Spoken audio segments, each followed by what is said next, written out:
Welcome to the Cuyahoga East Chamber of Commerce podcast, the Regional Resource Series podcast, where we bring you insight, advice, and inspiration for navigating the exciting world of entrepreneurship and small business ownership as well. My name is Ben Holbert, and I'm serving as your host today, and we are very honored to have our guest in studio, the campus president for Cuyahoga Community College, the Eastern Campus, Dr. Todd Kitchen. Welcome, sir. Sir, thank you so much. I'm so glad to be here. It is exciting to be here and to see you again. I think we saw each other a couple of weeks ago during a community service program, and which was outstanding. Now, you've been on the job for roughly, about 2 years now? It'll be 2 years on December the 6th. We actually pulled into Cleveland November 21st, 2021, closed the doors, and were welcomed by a wonderful snowstorm. So we've been here just about 2 years, but it's been a great time. So far, so good. Welcome to Cleveland. I mean, we typically have snow, but one of the things I love about our community, we get our 4 seasons. So hopefully you'll be able to experience a lot of that from the time that you've been here. We have enjoyed it thoroughly. After surviving the first winter and being able to look with optimism to spring and summer, it's been a great ride so far. Outstanding. So when you come into office, I'm sure that there was an agenda or a few things that you wanted to make sure that were top priorities. Can you talk a little bit about some of those things and what were they, for a matter of fact? What were they? Yeah, so actually when I arrived, we were still, I would say that we were moving rapidly towards the end of the COVID lockdown. So I landed on a campus with just a handful of staff and faculty, a very small number of students. So the initial priority was to get out to re-galvanize, if you would, the campus community. Okay. Build a sense of engagement, and to find ways to connect with the community, the external community, the chambers and local leaders and businesses and things of that nature. So I would say for the past 12 months, that's been the thrust of my work. Okay, and doing that, like you said, the engagement with the community, does that mean that you're on the road a lot, where you're going to different meetings, or how does that engagement work? So for the first 6 months, that was emails, WebExes, and phone calls, which was not necessarily a bad thing, because that became a good conversation starter when we became a little more, I would say, open and comfortable with going out, meeting people. So that has turned into community events and being on the roads and cups of coffee and engagements like this where we can get out and shake hands, serving alongside people and kind of meeting people where they are. Those coffee clatches where you go out and you have a lot of caffeine, but it's good to engage and to talk with people. Now, your primary customer are those students who come to Tri-C Eastern Campus. How's that engagement been with them? It's been outstanding. So again, it started very slowly because of where we were, but now going forward, we're at about 3,500 students on the Eastern Campus. The enrollment overall for Tri-C is up about 10% from where it was this time last year. So that means that we have more students in face-to-face settings. More students are open to different types of engagement. So the energy level is high. The optimism is high. There just seems to be a lot of excitement around what we're doing right now. Oh, that's wonderful. That's wonderful. Bringing them through the doors for learning. That's right. Oh my gosh. Now you all are celebrating 60 years, I guess 60 plus years, Tri-C.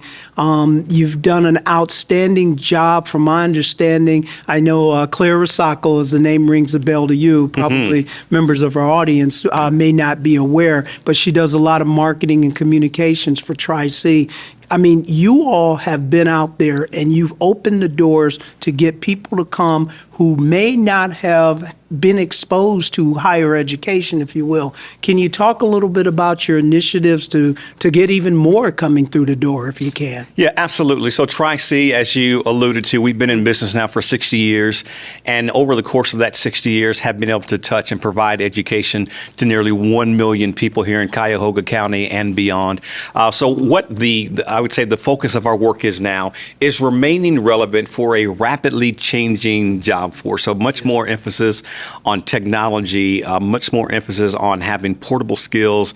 How can we upskill the job force? How can we upskill folks that are in businesses around the area? So I would say we're trying to find this perfect blend of we want to maintain those traditional disciplines and approaches while infusing some of the new technology and some of the new nuances that that we're seeing with regard to employment and things of that nature. Oh my gosh, and and that's really going down a road that we really need to take a look at. I mean, technology changes every year, maybe every 18 months.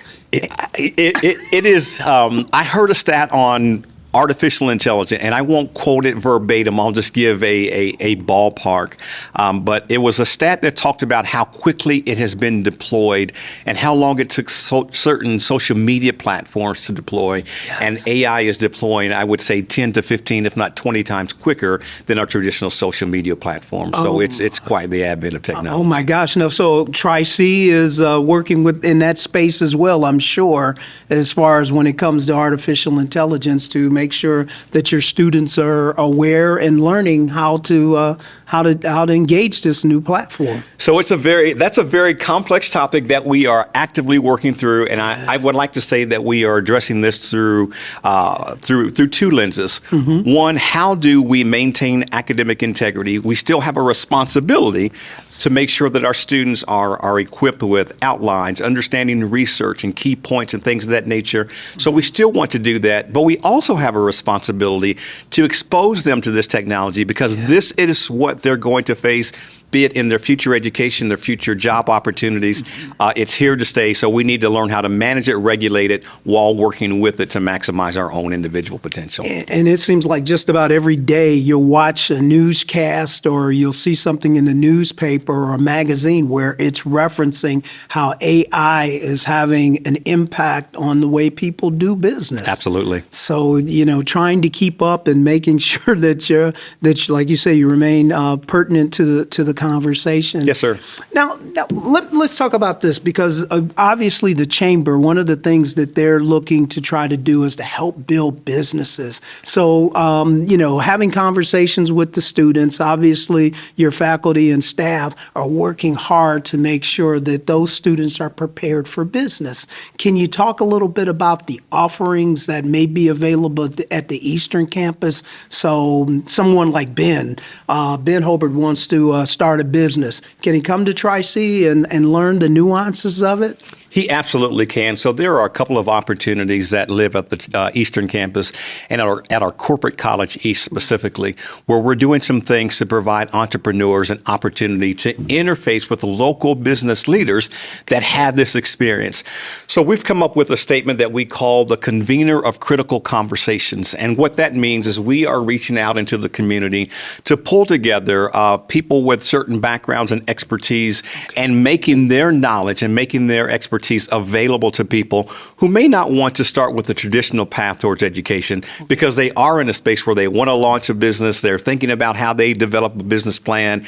How do I make myself bank friendly? How can I attract capital and things of that nature? So we have some non-credit, and these are short-term certificate opportunities and short-term programs that are allowing us to do that with folks here in the community that are really hungry, if you would, to start their own business. Sounds like a mentorship opportunity as well. You already have somebody who has an established business, and then they're reaching back and grabbing the hand of somebody who's looking to try to get into business. Yeah, absolutely. You may be familiar with our friend Larice Purnell. He's an executive in residence for Tri-C. He's leading some wonderful efforts that are connecting business leaders, not just here locally, but all across the nation, and allowing them to share their insights, their nuggets, their experience, and their wisdom with folks around the region that are interested in startups and in growing their small businesses. What about a company that's looking for the expertise that Tri-C may have to offer? What can they expect? I think the company can expect a response based on a qualified assessment by our team of what the business exactly needs. So whether that is a focus on the entry-level employee, whether that's something in the middle with their current job force and how that workforce may need to be upskilled, or whether that's looking at a different skill set and what their future needs might be. I think between one of the college's 6 centers of excellence that really have specific focuses right across the sectors, fire, public safety, police, information technology, medical, and things of that nature. I think that those leaders can assess the needs of those particular industries. And then they have flexibility where they can come up with short-term non-credit training that can help address their particular needs. Wow. And clearly, if a student comes to Tri-C, they got to pay tuition. But these relationships that you have with businesses, are there financial considerations? There are financial considerations, but this is one thing that I would say from a return on investment perspective. We have the lowest tuition, I believe, of a community college here in the state at $125 per credit hour. So an investment by an employer for their employee at that level, the return on investment is going to be tremendous. And it's really a win-win for the employer as well as our community. Every $1 spent here locally on tuition equates to about $9 that comes back into the local economy. So this investment, right, is a benefit for everyone. Wow. And for the company, too, the company can say, hey, look, you're looking to go back to school. We can offer this for you. We have a great relationship with Tri-C in order to make it happen. Do you find that that's happening with certain companies? That is happening with certain companies, and this is something that we actually want to do more of. So my friend, colleague, Shauna Marbury serves as our Executive Vice President for Workforce Development and Innovation. And one of the things that she's working to do is she's created these pipelines, really opportunities where business can come, engage in a conversation with her. She works with her leadership team on the development of specific curriculum to meet the needs of that specific industry. And one of the things, too, that I think is exciting about Tri-C and over the 60 years, you all are also attractive to the non-traditional student.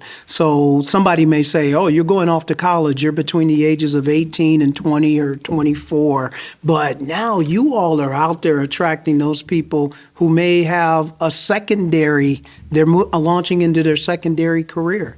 Correct? Am I true? Yeah, absolutely. That's spot on. And that really ties into the question you asked me about how we, who we're attracting and how we are serving businesses and what we mean to local businesses and things of this nature. So you use the phrase, and I'll try to tie this all together, you use the phrase non-traditional student.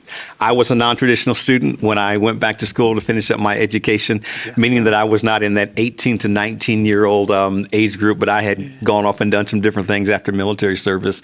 But one of the things I think that makes the college special is there is a space to onboard you, whether you are fresh out of high school, whether you are an adult that needs to be upskilled or to learn a different skill to add to your opportunity for advancement or whatnot in your career, or you may be looking for a career change. I think Tri-C offers something in all three of those spaces, and that's the benefit to all of our citizens, and that also, I believe, is a benefit for our local businesses. So when they assess what are their needs for entry-level employees, what are their training and upskilling needs for their existing employees, and then how do they think about future employees? I think that there are opportunities that we have at the college and across the college as a whole that can help address all three of those particular needs. And there's a number, I had heard somewhere that over 1,000 different classes are offered through Tri-C. That's exactly right. 1,000 different classes, over 60 plus non-credit opportunities. I believe last year we awarded in excess of 15,000 short-term certificates and things of that nature, and those all happen in the space of those 1,000 plus programs and the 50 plus non-credit opportunities. And so a person, and correct me if I'm wrong here, but a person, they may have already received a bachelor's degree. Yes. But if they want to go back and say, I want to shift my discipline, I was involved with technology as an undergraduate, but now I want to go into business, they can come back to Tri-C and take those classes. They absolutely can. And what we are seeing, our new president, Dr. Michael Baston, has this focus on, he wants us to become the postgraduate epicenter, right? So folks that have already earned an associate's degree and a bachelor's degree that are looking to do something different, looking to add to their skill set because they're moving into business or moving into a new sector of the industry. What he's charged us to do and what we're working through are the development and the offering of different programs that will allow this to happen. One example that I can cite is in our IT sector. Okay. So we're working through how we award or how we work through what we call competency-based education. Okay. Right. So it's more of a modular approach that allows you to earn credit and actually earn these certifications at your own pace. So it doesn't follow the traditional 8-week or 16-week or 12-week model, but based on your own competence, you can move through modules that allow you to earn this credential at your own pace. I see. In the IT cybersecurity sector, which we know with technology and whatnot is a growing area. Oh my gosh, yeah. Because I went to a meeting one time and they were talking about as far as computers are concerned. So we know how computerization has advanced, but they still need people who have that level of competency. And, you know, you might be able to transition out of what kind of work you were doing before and move right on into a different area. That's exactly right. And Tri-C is there for you. Yes, that's exactly right. Yes, sir. Oh my gosh. And let me ask you this one. I know we're talking about business and probably adults, but you all also have a program where a high school student, maybe in the 10th grade, but they want to get college courses, they can come to Tri-C as well? That's exactly right. So you mentioned, again, on my campus alone, I have approximately over 750 students, high school students, that are registered with us, and they are earning college credit while they're completing their high school education. Last year, we celebrated the fact that we had students who were graduating with a college degree before they completed their high school graduation and received their diploma. Gosh. So this is just a growing opportunity. I say that it is one of the best kept secrets in the state of Ohio, but certainly with my focus being at Tri-C, it is a tremendous opportunity. It's a great secret. And those opportunities are open all around the area. That's got to be exciting for you. I mean, when you come in and you get your reports or one of the professors tell you about a young student who's done something like that, it's got to make you feel pretty proud. It really does, and it's doing a couple of things. It's advancing our access mission, making sure that we provide opportunities for every student from every zip code into all programs across the college to pursue their education. But we're making education affordable for students, especially for these young students, because if they take advantage of what we offer with the College Credit Plus, which is the early college model, it's not unrealistic to say that they could accumulate 30 credit hours or 60 credit hours prior to going on to their next institution. So that saved them financially a tremendous amount of money. Oh, a significant amount of money. Yes, sir. I don't know about you, but I'm still paying the government back for my student loans. Yes, sir. And I can get senior citizen coffee at McDonald's too, so that can give you a little idea where we are. But Dr. Kitchen, your background, you mentioned it a little while ago, but you have military background. That's correct. So the transition from being in military to now being in higher education, how did that come about? What happened there? That's a very long story that I'll try to keep brief for us. Let's just say it this way. I always had a fascination with the military. Okay. I went to college for my first 2 years on a full music scholarship. I'm a musician. I play the saxophone. But after those 2 years of college and after running out of scholarship money, I decided to pursue something that I had an interest in, and that was to join the Army for the experience and to pay for my education. Yeah. I did that initially for a 2-year enlistment for $25,000 for college. Now, many moons ago, that would get you through college, right? Not the case today, but many moons ago, that would help you manage your college education. But I discovered something while I was in the military. I loved it. I loved service. I loved the camaraderie, and I loved the leadership piece. So after 9 years, 9 months, and 23 days on active duty in the military, my wife and I made the decision that, okay, maybe it's time to transition and do something differently. Okay. And she said, your military profession was short-range air defense, surface-to-air missile systems, and things of that nature. And she said, sweetheart, I don't think that's a very transferable skill into the civilian sector. You identify hostile aircraft and things of that nature. And she was true. But I think what I relied on was my ability to connect with people, to communicate, to understand people. And that led me into an admissions job in higher education. Okay. And I went back to school, graduate school, had some success in various areas. And I still say the military experience and the leadership and whatnot, it's just kind of the bedrock foundation that's allowed me to be where I am today. Son of a gun. So, I mean, you're looking at now I would assume that when you were in the military, you were not degreed at that point, but it was the launching point for you to move along. That's exactly right. Wow. That's exactly right. And it was access. And there's a recurring theme here. It was access. So the military gave me access to support and to funds, finances that allowed me to pursue an education. I love what I do now because I work at an institution that invests millions of dollars in scholarships to provide access for students. So that's why I'm out making connections and drinking coffee and whatnot, because I want everyone to take advantage of an opportunity similar to an opportunity that I was given. Certainly not in the military, Yes, but sir. access to education, training, and support, it's all the same. And you spoke about your wife and you all having that conversation about the transition Yes, and sir. whatnot. But was there ever anybody else in your life that you just, you needed to have that conversation with sometimes to sort of help you, mold you, guide you into the direction that you wanted to go? Boy, that's a tough question. And I say it's a tough question because the answer is yes. I have an uncle who recently passed, and he was a veteran. Okay. Served during the Vietnam War, but he was also a higher education administrator.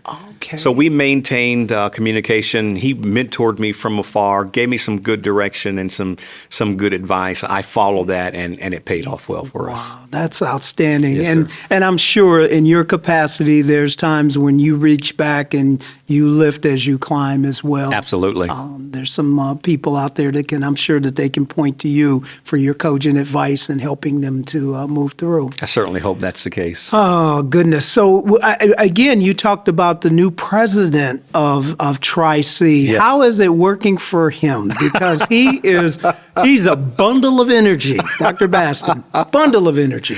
It's exciting. Dr. Baston is a man of vision. He is one of the most intelligent, forward-thinking, strategic thinking individuals I've ever had the privilege of working for. So I work out, I drink my coffee because I have to be prepared to keep up with Dr. Baston during the day. There's never a dull moment, but it's a perfect blend of being challenged intellectually as well as being supported, and then sometimes just having fun, just learning when to laugh, how to enjoy one another's company. It's just been a tremendous honor and blessing to work for Dr. Michael Baston. Son of a gun. And now, so the next steps for Tri-C Eastern Campus, I mean, obviously, like you said, with Dr. Baston, he's pushing, but in a nice way, I'm sure. But what are some of the things that maybe you want to share or that are on the plate to try to take Tri-C again to another level?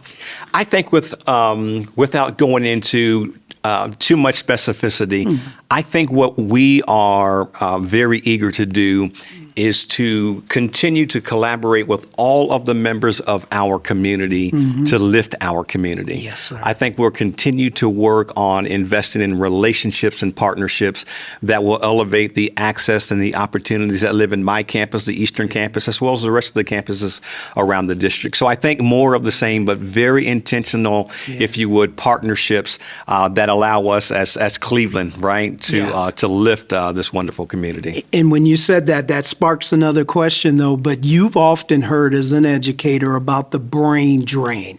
People get the skill set, they get the knowledge, and then they take that knowledge somewhere else. Any conversations in your office or other offices or where you've been involved where how do we keep this wonderful talent that we've cultivated and keep it here in Northeast Ohio? I think that is one of the unique gifts of Dr. Baston, to be able to lift and to share a compelling vision that really is magnetic in keeping people locked in with the mission.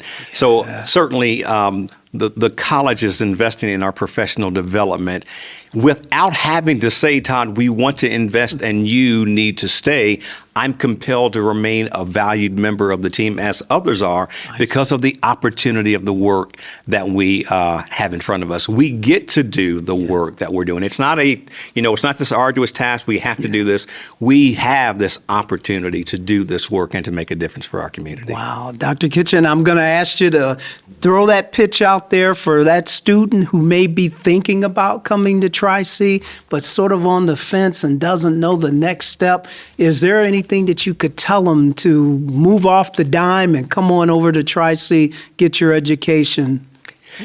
I would say if there's any question in your mind of your own potential, of your own self-worth, what your future looks like, you have a team of people at Cuyahoga Community College at all of our campus that our job is to help you figure out what you have the ability to do. Okay. There's a great quote that I like: whether you believe you're right or you're wrong, you are correct. You are correct. We don't want you to try. We want you to commit. And if you'll come in, allow us the opportunity to sit down, meet you where you are, understand what your goals are, what your dreams are. We'll get you connected to the right people to see those dreams become a reality. Yeah, because sometimes people see things in you that you don't see in yourself. That is exactly right. Yes, sir. Oh, my gosh. Tri-C is where futures begin.